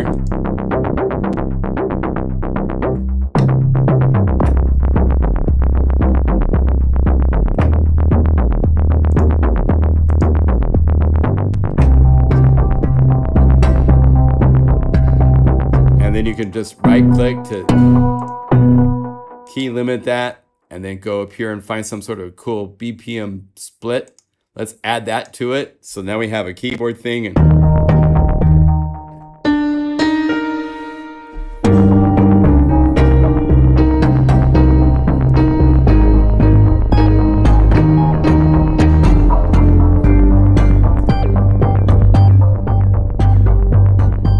then watch your levels. When you start adding, you're adding more volume.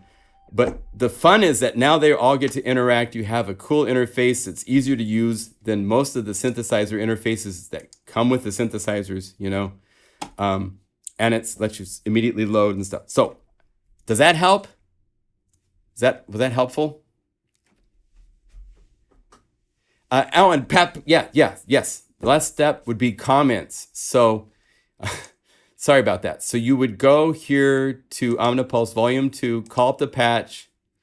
You have my permission to copy whatever I wrote in the original comments. You go over here, you can say edit tags, and this gives you access. Oh, see, it doesn't recognize the patch, so let's reload the patch. Hello. Oh,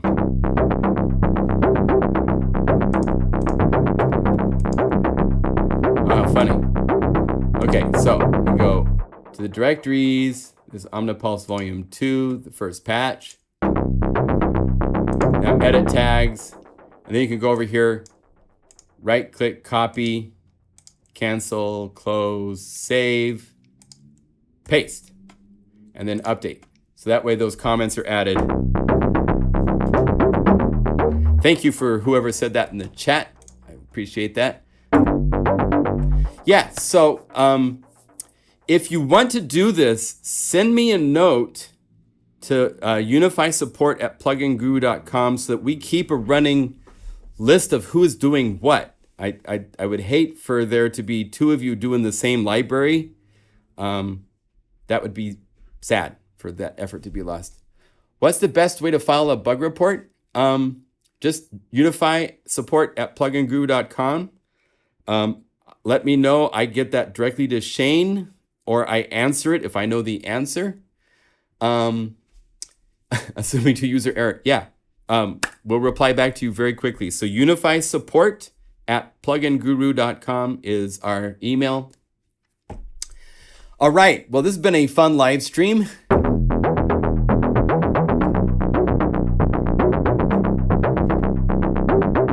Oh, you're welcome, Will. Shout out. I bet you guys did shout outs up here from, Essex, UK.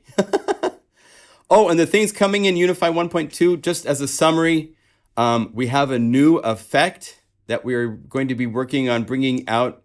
We're planning to release this update about the same time that we're going to release this library for the Discover plugin from Spitfire Audio, because we're using these new abilities inside of this library. There's all sorts of stuff going on here with woodwinds. These are really cool, where each octave is playing.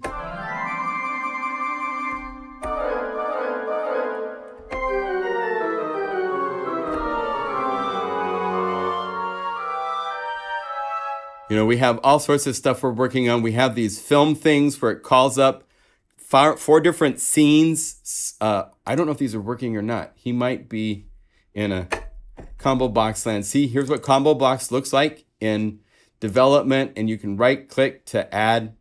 But again, we're going to be finalizing this interface more. We've got sound likes, so you can sound like certain composers. There's all sorts of cool things happening. Cool BPM splits where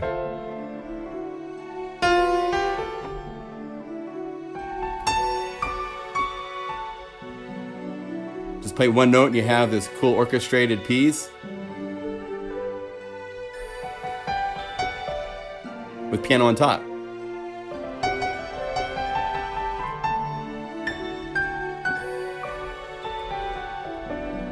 Right? So there's a whole lot of stuff. So combo box, we're getting close to our audio output assignment option that you'll be able to get as a paid little premium option to add 16 stereo outputs and a stereo input, a file recorder, all sorts of other cool things to Unify. There's some other things we're working on. We're not ready to disclose quite yet, but it's fun. We're continuing to develop and love what we're doing. So let me see here. Let me get to the windows. Thank you to all of you that joined this week. Hope you had a nice time. Matrix box. That's kind of cool. Shout out from Lancashire, UK. All right, good night, Dave. Univironment. Uvinerant. That's hard to say. Black box. That's cool. Well, thank you all. Be well. We will see you. Shout out from Denmark. Yeah, do our shout outs real quick so I can yell some places in the world out. Shout out from PDX Part 2. Good night, Nigel. Nigel's great. Nigel did, I think you did the personal flavors. He's one of our wonderful contributors that contributed to get these going. So thank you to Nigel.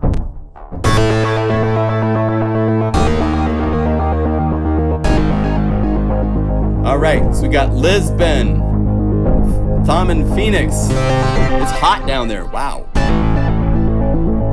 Nisha in Amsterdam. Robin in Austin, so good to see you. Liverpool, good to see you, Keith. Nico in Vancouver.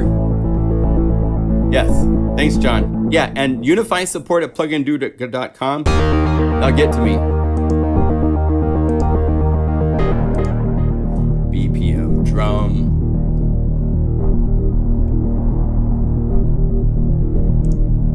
Let's say we want to add this.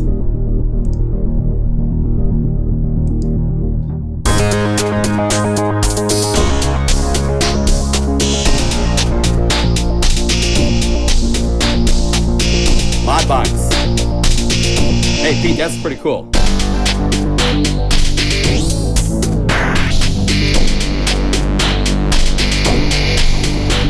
Robert in Louisville, good to see you.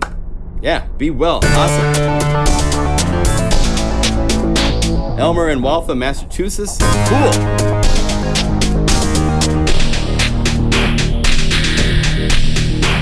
Lots of great ideas.